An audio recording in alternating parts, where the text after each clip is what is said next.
Gurur Brahma, Gurur Vishnu, Gurur Devo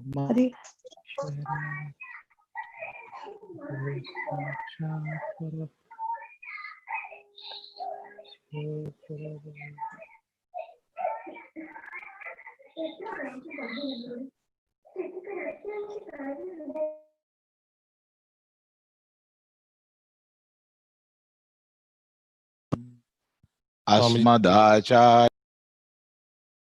Swami, mute up, Swami.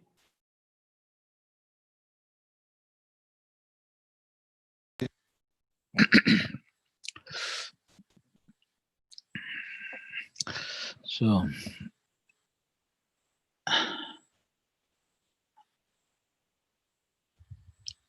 is it clear now? Sound? Swami. Yes, Swami. Yeah. Then we can start. Yes.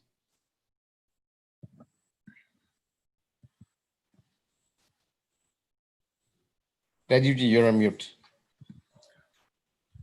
Sorry, unmute. Smitaji, you can unmute and you can ask the question if you can.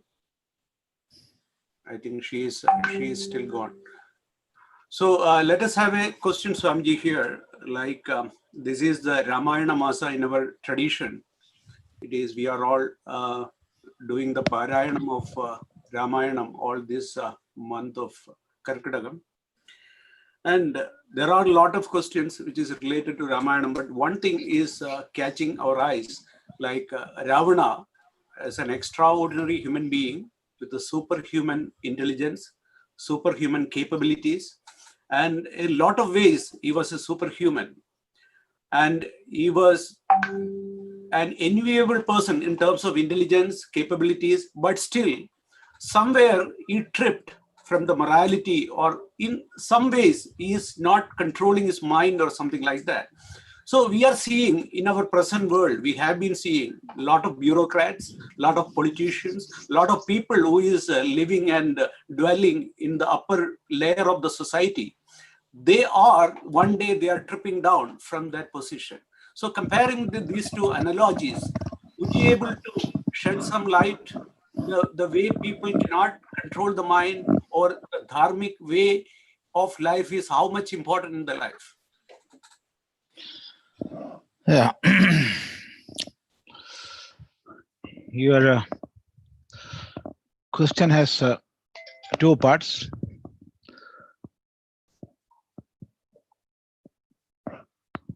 First, even though it is not a question, it is a statement. Okay. That the month of Karkataka is observed as Ramayana month.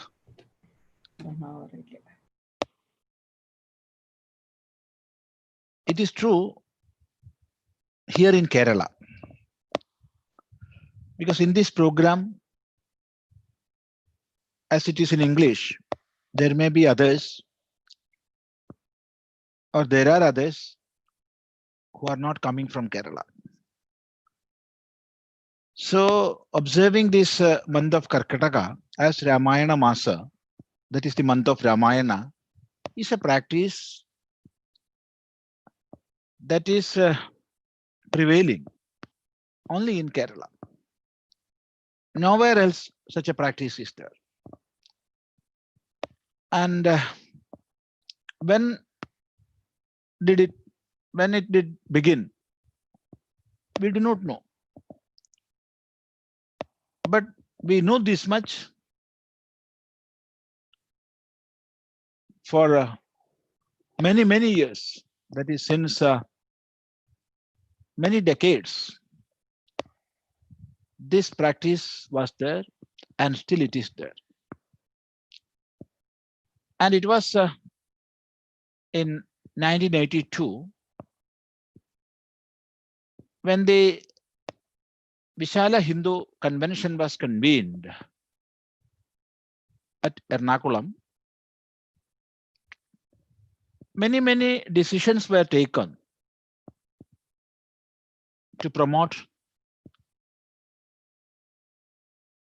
our dharmic practices, to revive the Hindu way of life in Kerala. And among those decisions or resolutions, this was one. That is, we must spread a message in the society to observe the month of Karkataka as a Ramayana Masa. And of course, that message penetrated into the society. And now we can see everywhere in Kerala, and not only in Kerala, everywhere in the globe, wherever Malayalis are living, Hindu Malayalis are living, they're observing Karkataka as Ramayana month. But we must understand, even though in other places, the practice of reading Ramayana in this month is not there, still this is the beginning month of Chaturmasya. This is the first month of Chaturmasya.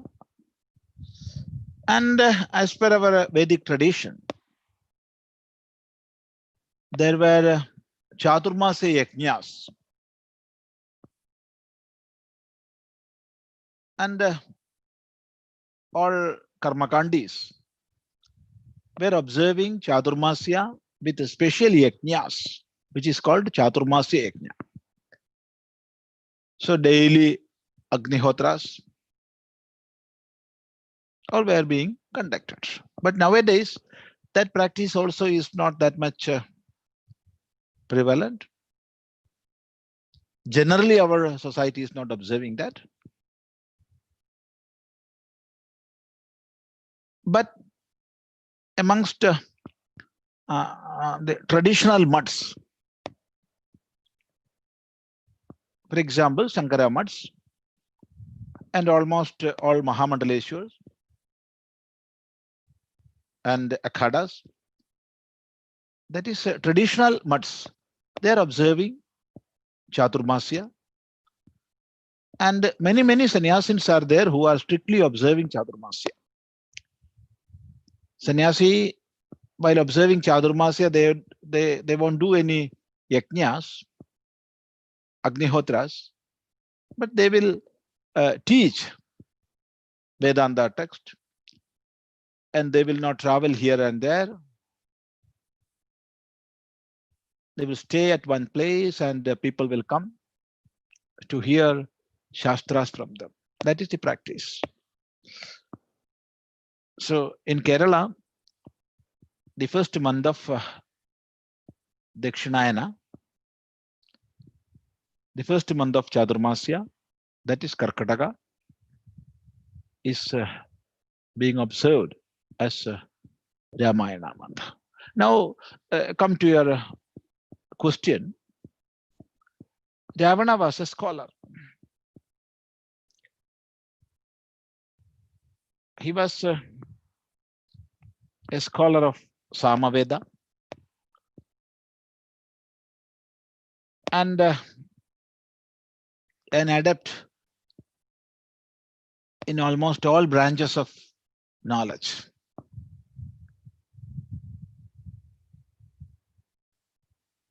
He was an expert in composing music and was a singer, and he was a great magician and extraordinary soldier, or having that capacity to fight. He had that much knowledge of Dhanurveda. Nobody could attack him. or defeat him. That was his position. That greatness was there with him. So knowledge, strength, especially Vedic knowledge, everything was there. And the richness of Lanka, we cannot even imagine. That much richness was there. And Lanka was Swarnamayi Lanka. Lanka was Swarnamayi, decorated fully with gold. Now Kerala also is Swarnamaya.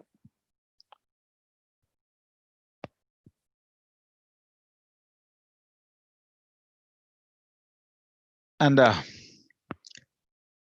but having all these qualities and greatness and knowledge, there was no morality within Ravana.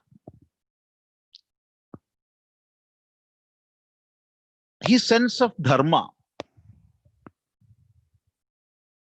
was just reverse. That is why he is called a Rakshasa.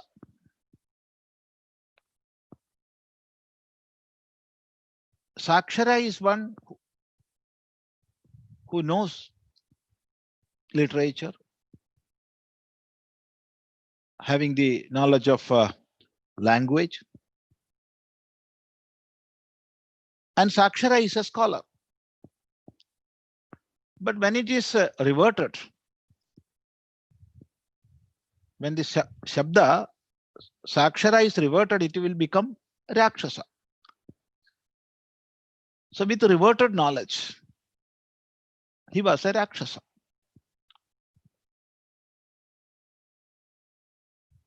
He was committing all sorts of anti-dharmic things.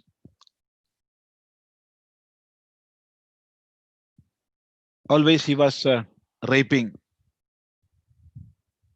women. Many women he raped. And that was his position. So even having all this knowledge and greatness, when he lacked the sense of dharma, he became immoral.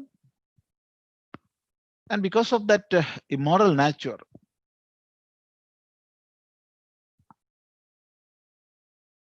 he was killed by Lord Rama.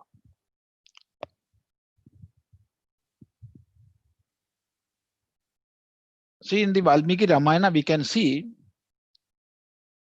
many people, his wife, his brothers, even his ministers. And the first case, his uncle, Maricha. Everybody advised him not to abduct Sita. But he didn't pay any heed to that because of his arrogance. And that arrogance came from lack of dharma sense. So this is not the case of one Ravana who lived in Treta Yuga. It is not his case. It is his case of all rulers for all the time, everywhere. See, according to our Dharma Shastra, rulers do not have any independence. Rulers do not have independence. As aptly described by Chanakya, Niti Shastranugo Raja. Such a sutra is there in the Dharma Sutras of Chanakya. Niti Shastranugo Raja. That means a king, a ruler, is Niti Shastranugaha. One who is destined to follow the principle underlined in or explained in Niti Shastras. You have to follow that. He has no independence. He cannot do as he wish. You have to observe, you have to practice, you have to remain according to the injunctions of or teachings of Niti Shastra. This was the place where Ravana skipped away. Because of his knowledge, because of his power, because of his arrogance, and because of the strength he had from his boon, he was against all morality, all ethics, and it is only because of that he was killed by Lord Rama. The same is the case with all rulers, wherever they are. If they are ruling or living against social morality,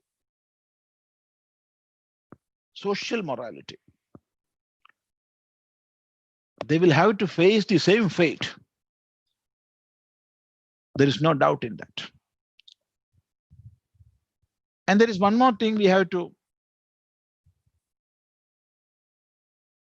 know, that Purusharthas are many, like Dharma, Artha, Kama, and Moksha. But the very base of all these Purusharthas is Dharma.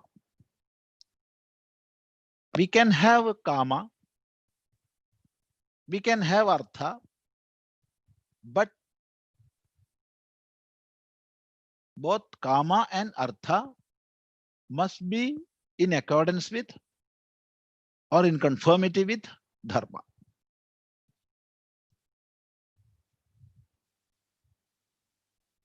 You can enjoy Kama. Nobody is asking you to renounce the Kama or Kamya. That is, you must not have lust or sex. You must renounce all this to attain God. No. But Kama must be under Dharma, or it must stand on the very base of Dharma. When Kama is against Dharma, our life will be like the life of Ravana.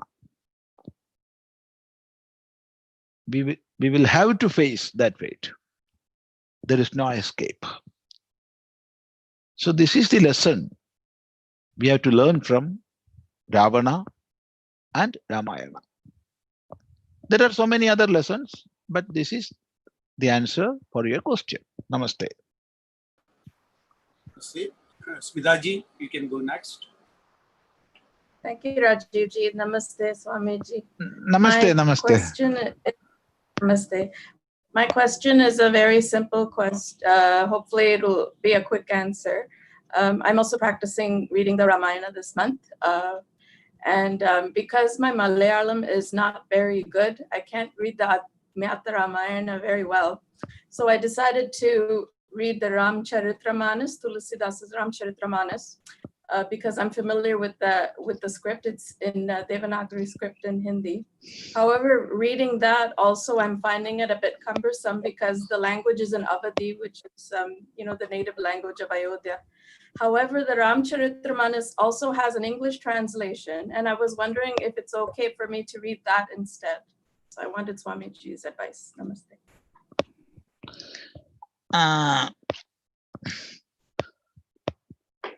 See, there are English translations.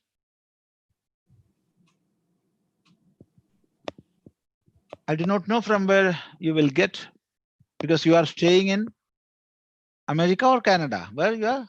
I am in Canada, Toronto, Canada. Yeah, Toronto. Right. How you will get, I do not know, but please go and search online. You may get English translation because there are many. And see, Adhyatma Ramayana,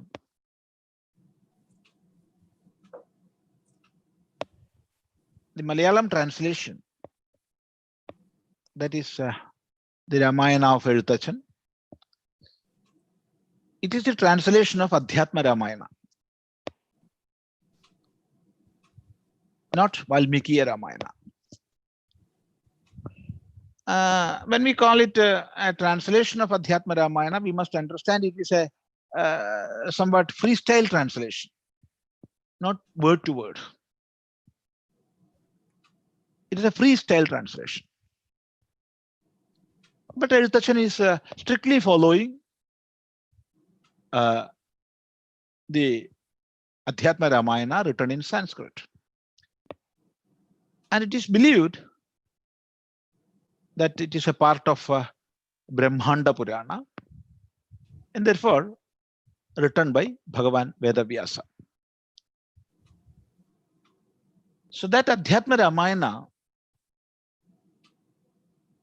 Kilipata, is a translation of that Adhyatma Ramayana.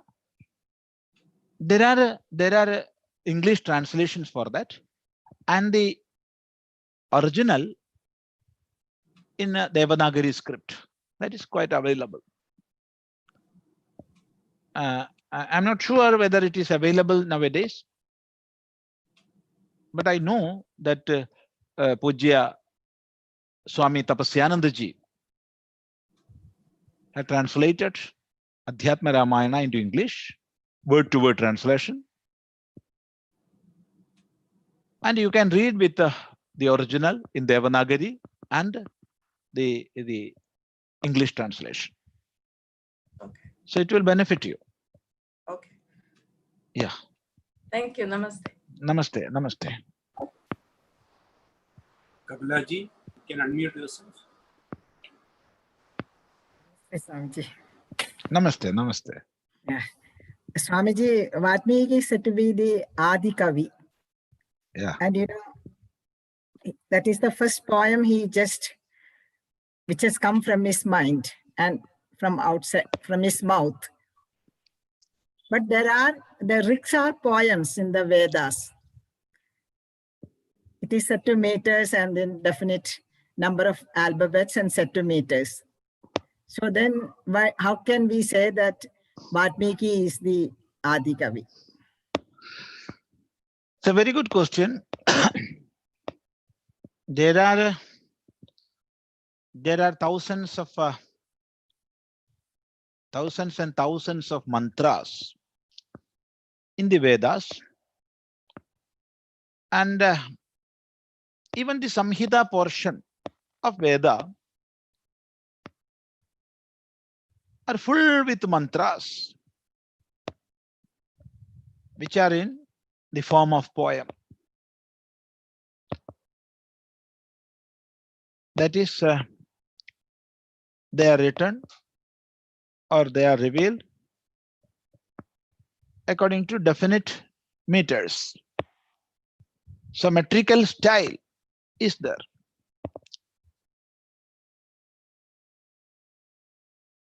Then how can you say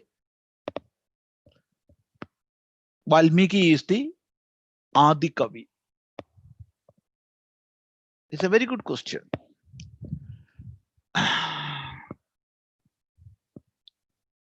Here in the Vedas, of course, definitely there were mantras even before Valmiki. And these mantras are set to specific matters. Anushtup, Trishtup, Jagadi, Brihadi, Gayatri, many. So there were poems even before Valmiki. There is no doubt in that. But the first shloka written by or that jumped out of Valmiki's mouth, it was not written earlier. It is considered as the first Laukika shloka, not set to Vedic matters. Of course, it is Vritta Nibaddha, that is set to meter, but it is not Vedic. In Veda, such matters are not there in the Veda Chandas. And even though it was a single shloka, it had the all the qualities of a shloka which must come in a kavya. That is, it is with that single shloka. It have within that all the rasas. Some may wonder how it is so. There is only Karuna rasa. Karuna is there. That is true. The very heart of that shloka is Karuna. Even then, there is a blessing there.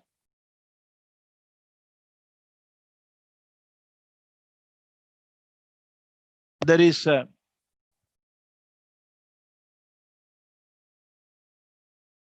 fear. There is the bhava of cruelty.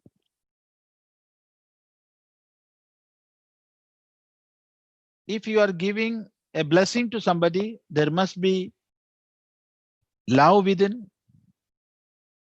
So many bhavas are there. Because this shloka, we can understand in many ways. For example, I am not going to explain that shloka, but that shloka have it have many qualities. Even the sage Valmiki, he himself was thinking again and again over the greatness of that shloka. He was repeatedly asking to himself, what a wonder this is. Such a shloka, how it came from me. This is for the first time such a shloka is being manifested. From where it came. And See the beauty of that. Pada baddhaha akshara samaha. And the greatest quality of that shloka is tantrilaya samanyutaha. Tantrilaya samanyutaha. That is, you can sing that shloka reading a veena or any other tantri vadana, that is like violin, veena, tamburu, such musical instruments. So you can read that shloka with that musical instruments. And it is a curse. It is a blessing. And the very basic thing, basic feeling of that shloka is karuna. Such a shloka was not there in the world. And so it is considered as the first shloka. And only because of that shloka, let me repeat once more, only because of that shloka, the first kavya, Ramayana, came into existence. Because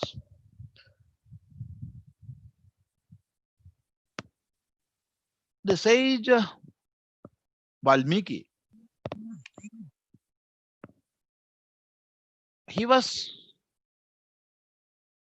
walking with that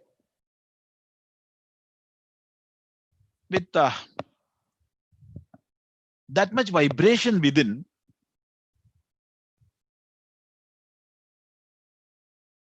Vibration came from the sayings of sage Narada about Rama. That is the Ramayana narrated by sage Narada. Sage Valmiki was intoxicated with that. He was walking, thinking about the Ramayana, discussing the greatness of that with his disciple Bharadwaja. And they were walking through the forest. And when he saw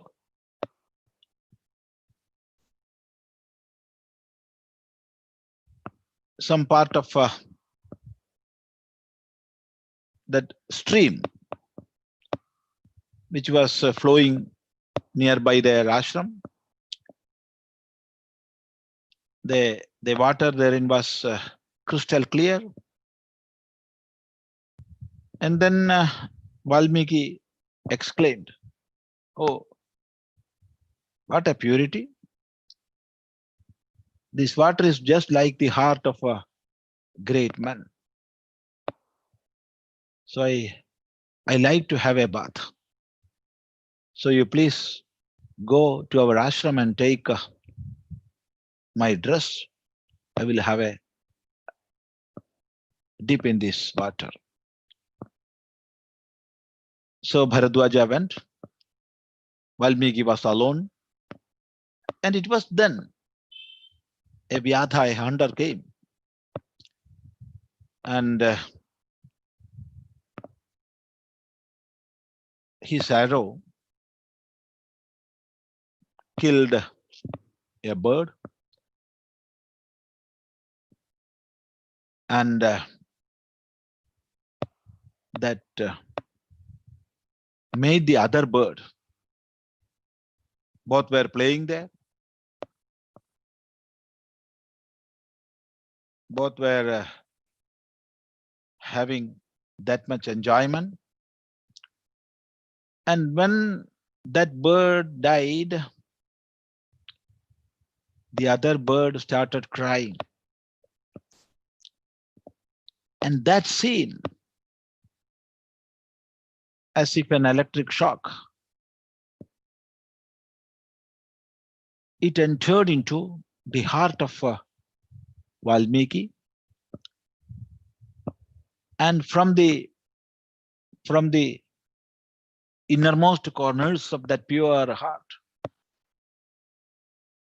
spontaneously came out the verse, the shloka, Manishada pradishtham tvam agama shashwati samaha yat kraunja midhunadekam avadhi kama mohitam.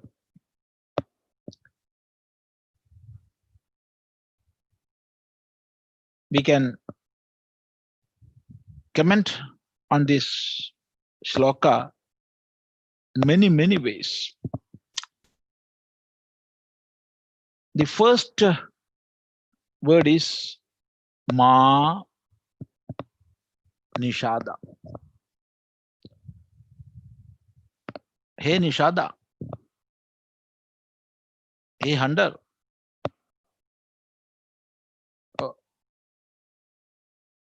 Don't do that. Or Ma Nishada, instead of breaking into Ma Nishada, we can join it as Ma Nishada. And when it is Ma Nishada, it would mean Mahavishnu, Narayana,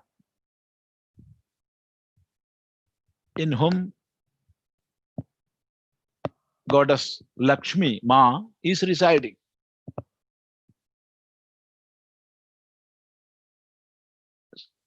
And when we explain that shloka, it is a curse, it is a blessing. In so many ways we can take the meaning. So it was for the first time such a shloka came into existence. That is why it is considered as the Adi shloka. And now, say Valmiki, even before he was intoxicated with the Charita of Rama, now this question came into his mind. How such a shloka came? And so he was moving with the load or burden of these two questions. One, the life of Rama, and the second, shloka. It was then Lord Brahma came to his pure intellect and asked him to explain or write Ramayana in detail. Because Ramayana narrated by sage Narada, Devarshi Narada, it was in a concise form.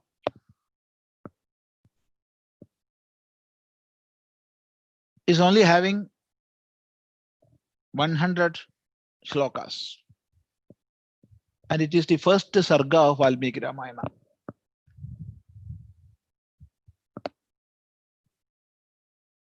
That sage Maharshi Valmiki explained, and thus came Valmiki Ramayana with 7 kandhas,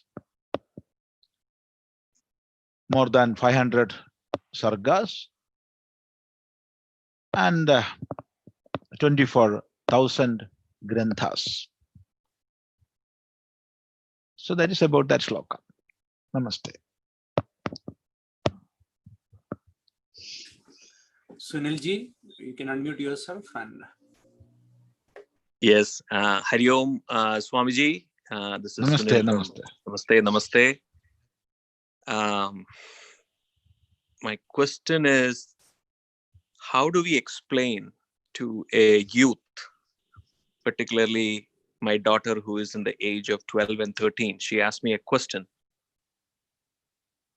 How can Panja Pandavas marry one woman, Panjali? How does it impact the morality? She asked me the question yesterday in our Gita class. She's 12 years old. So thank you. See, this is a riddle. It is very difficult to convince a questioning mind, because this is a topic which we cannot explain logically in the present day's world.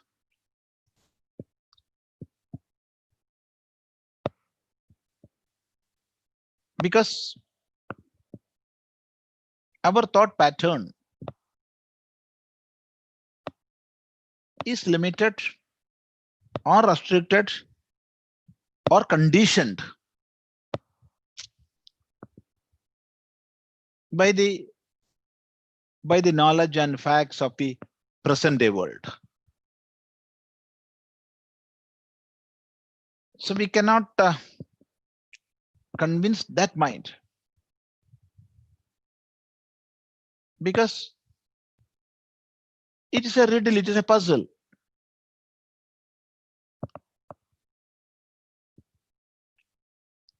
Because really Arjuna won the test, and it was Arjuna really who was in a position to marry Panjali, Krishna. It was his right, because he won the test.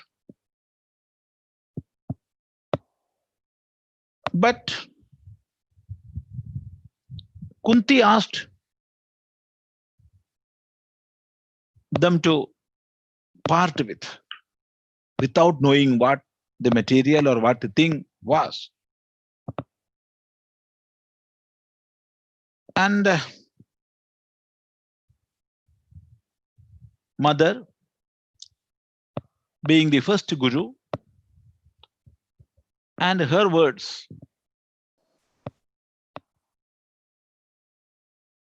that is there. They cannot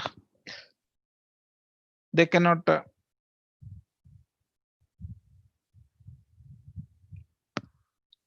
have no other way. But it was a problem how to do that. Because if you are obeying your mother, Panjali must become the wife of all the five. But how it is possible? Then it is said, sage Narada appeared,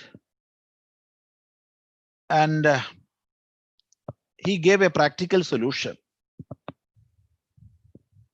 to be the wife of one Pandava for 1 year. And if she is pregnant, the next year she will have to carry that, and after childbirth, then to the next, like that. So a sort of appropriation happened.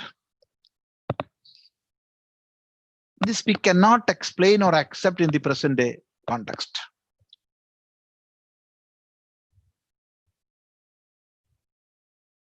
So to be frank, I cannot explain that. But we have to understand, we are conditioned with the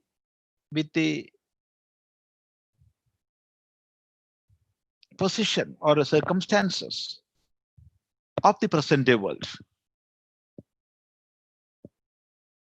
See, for example, take the case of the society. Now the ratio of male and female, more or less it is 1:1. Not exactly. So one husband for one wife or one wife for one husband is the natural law acceptable nowadays. But when the number of females or one number of males becomes double or triple, how will be the condition of family or a concept of our marriage will be? It will entirely change. Then 3 wives for one husband or 3 husbands for one wife. That will be the social system. So one husband or one wife for one, that is the present condition, because the composition of population is so. So in the same way, according to time, according to place, so many other circumstances, these things will vary. And we are considering this is moral and immoral. Such and such thing is moral and such thing is immoral, based on a set of knowledge which we are having. It is not absolute. It is relative. And for Pandavas, words of mother and of the Devarshi, that was ultimate for them, and they lived a life accordingly, and never in their life there was a quarrel between them because of this Panchali. So many quarrels were there, but because of Panchali, there were no quarrel in between them.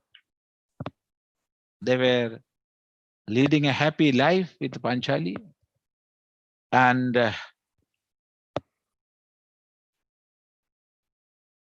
they had 5 children. One each is attributed to one. The fact we do not know, but Vyasa wrote so, and so we have to accept. So they were leading a happy life, and we are sitting without any happiness thinking about them. So it was a story of the past, and the lessons we have to take from that and accept the lessons as we can in the present day situation.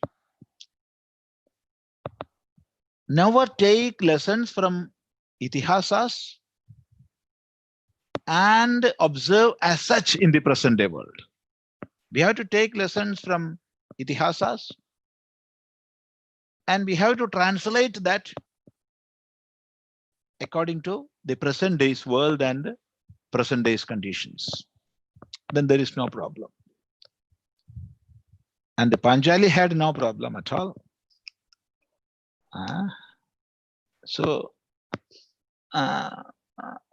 for me also there is no problem. But when my questioning mind poses the same question, I am not at all satisfied with that. What happened? I am speaking frankly. I am not at all satisfied with what happened with Panchali and Pandavas. I am not satisfied. But when I accept it as a something happened in their life, and they accepted wholeheartedly, they lived a happy life, then why should I bother? That is That is my practical solution. But you cannot, or you will not satisfy your daughter giving this explanation. So let her read Mahabharata. So please purchase English translation of Mahabharata and give her.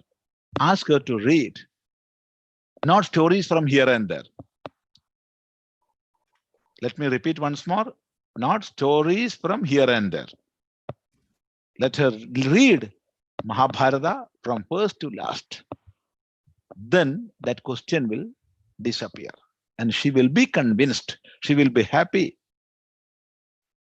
That is the answer. Namaste.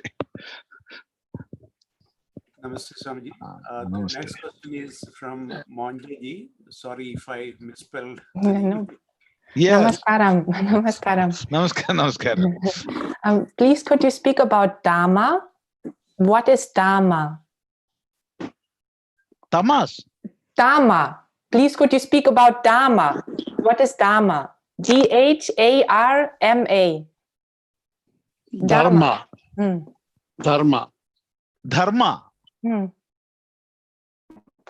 Dharma. Yes. You are asking about dharma. Yes. It's such a big topic. Now only Yes. 7 minutes or more.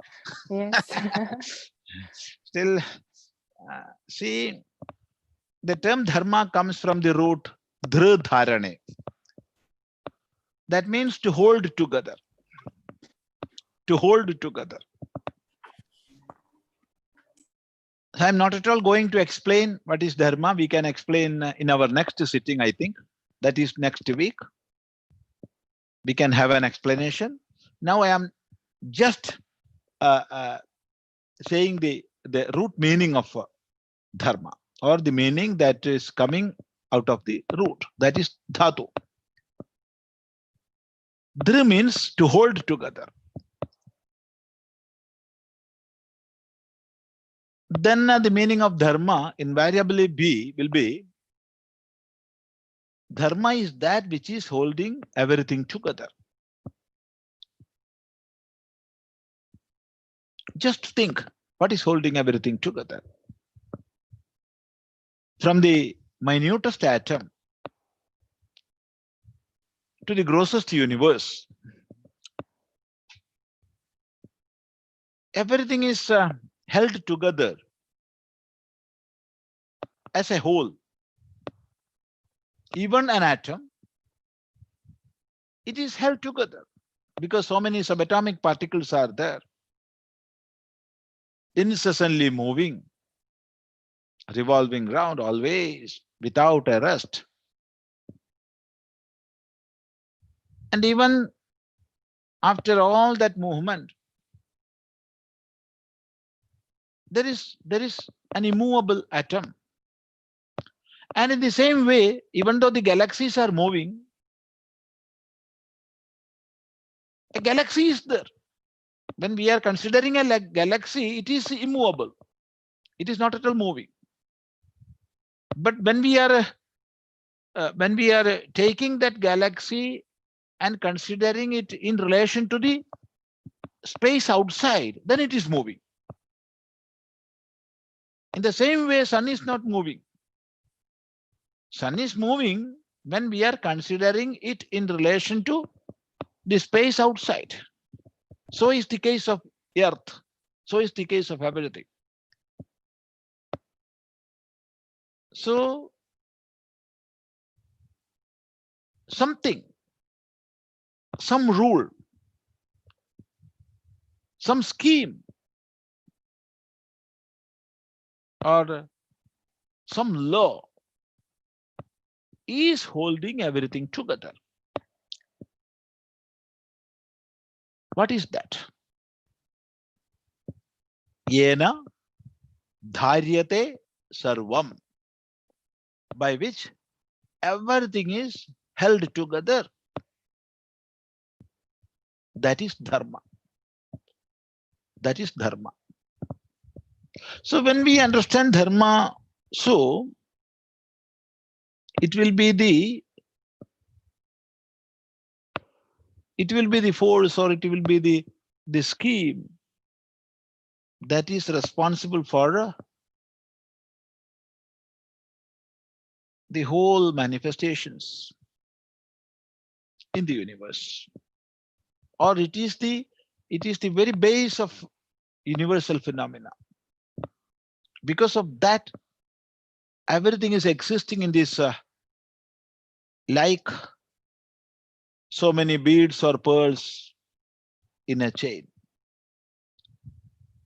like the thread which is moving through all the beads and making it a chain. Dharma is holding everything together. So knowing that we have to lead our life. Our life must be in conformity with that universal rule. We must not break that. That is, each and every individual in this world is living to have a happiness. Whose happiness? One's own happiness. And for getting that happiness, if I am disrupting the world outside, the society, beings outside, what will be the state of the world? What will be the state of the universe? It won't survive. So I can have happiness, I can have enjoyment, but to have that, I must obey certain ethical values. I have to accept certain do's and don'ts, and have to adjust my life in accordance with that. So only when we are observing these values or value system, then only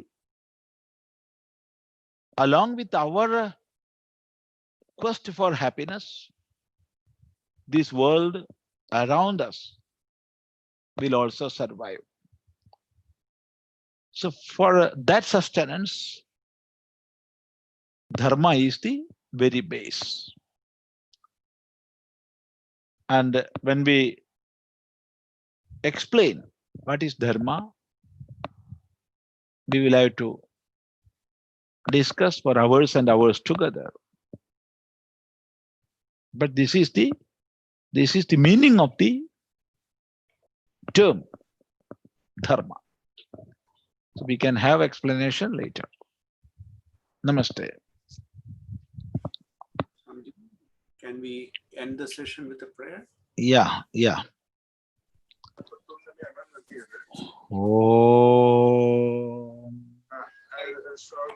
Sarve Bhavantu Sukhinah Sarve Santu Niramaya Sarve Bhadrani Pashyantu Ma Kaschid Dukkha Bhag Bhaved.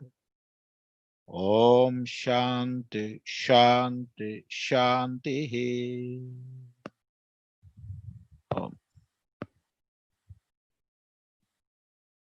Rajiv, can I add one point?